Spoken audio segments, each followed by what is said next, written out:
तो आज हम जानेंगे कि फीमेल रिप्रोडक्शन क्या होता है। तो चलिए बिना वक्त जाया करते हुए सर्वप्रथम स्टार्ट करते हैं। तो महिलाओं ये दिया गया है, पूरा मादा जनन तंत्र दिया गया है, फीमेल रिप्रोडक्शन का चित्र पूरा दिया गया है। तो सर्वप्रथम क्या होता है कि महिलाओं में पीरियड का, बच्चे बनने के लिए सर्वप्रथम जरूरी है पीरियड का आना, जैसे मेंस्ट्रुएशन साइकिल कहते हैं या फिर हिंदी में उसको मासिक धर्म कहते हैं। यह मेंस्ट्रुएशन साइकिल जो होती है 28 दिन की होती है। 28 दिन की मेंस्ट्रुएशन साइकिल होती है। हालांकि कई महिलाओं में 31 दिन की या फिर 32 दिन की होती है, वो उन पर डिपेंड करता है कि वो अपने कैलेंडर को किस तरह से देख रही हैं। तो औसत एवरेज 28 दिन की मेंस्ट्रुएशन साइकिल होती है। होता क्या है कि जो वेजाइना में 2 ओवरी होती हैं, ये गोला गोला दिख रही हैं, ये 2 ओवरी होती हैं महिलाओं में। इन्हीं ओवरी में कई अंडाणु होते हैं, लाखों हजारों कई अंडाणु होते हैं इन्हीं ओवरी के अंदर। इन ओवरी में 1 महीने में एक अंडाणु परिपक्व होता है, पकता है, और वही अंडाणु क्या होता है, इस पतली नली जो काली काली नली दिख रही है, इस नली को फैलोपियन ट्यूब कहते हैं। एक अंडा, इस ओवरी में सिर्फ एक अंडा ही पकता है और वह अंडा इस फैलोपियन ट्यूब में आता है। तो शुरुआत के यहाँ से 14 दिन बाद कहाँ आ जाता है फैलोपियन ट्यूब, जहाँ पतली नली होती है, फैलोपियन जहाँ पतली होती है वहाँ आता है। तो जहाँ पतली होती है यही फैलोपियन ट्यूब होती है।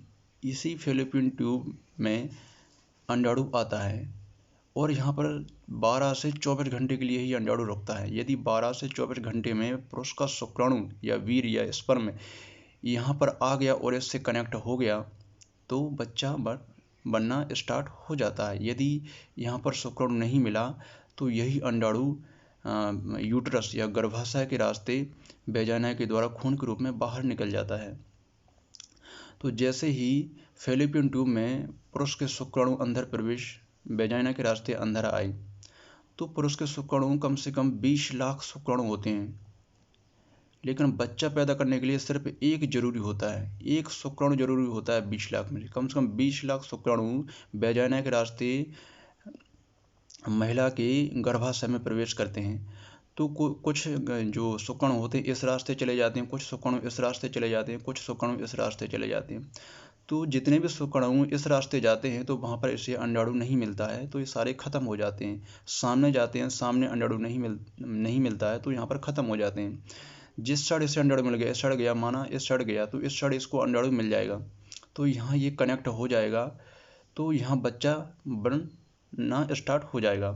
फिर बच्चा जब यहाँ पर भ्रूण बन जाता है, जाइगोट बन जाता है, तो यही जाइगोट जो बच्चा जब बन जाता है, पुरुष का शुक्राणु और महिला का अंडाणु जब आपस में मिल जाते हैं दोनों, तो उसको जाइगोट कहते हैं। क्या कहते हैं? जाइगोट कहते हैं। यही भ्रूण होता है, ठीक है। युग्मनज भी कहते हैं इसको, युग्मनज। तो यही यहाँ से भ्रूण बनना स्टार्ट हो जाता है और फिर क्या होता है, यही भ्रूण कहाँ आ जाता है, गर्भाशय में आ जाता है। गर्भाशय में एक झिल्ली होती है, यही गर्भाशय, पूरी गर्भाशय जितना दिख रहा है पूरा एरिया ये गर्भाशय है। क्या है? गर्भाशय। गर्भाशय में एक झिल्ली होती है ऐसी पतली, इसको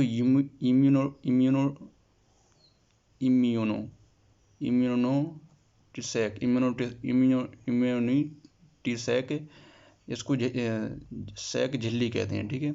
इसी झिल्ली के अंदर क्या होता है, बच्चा रखा होता है।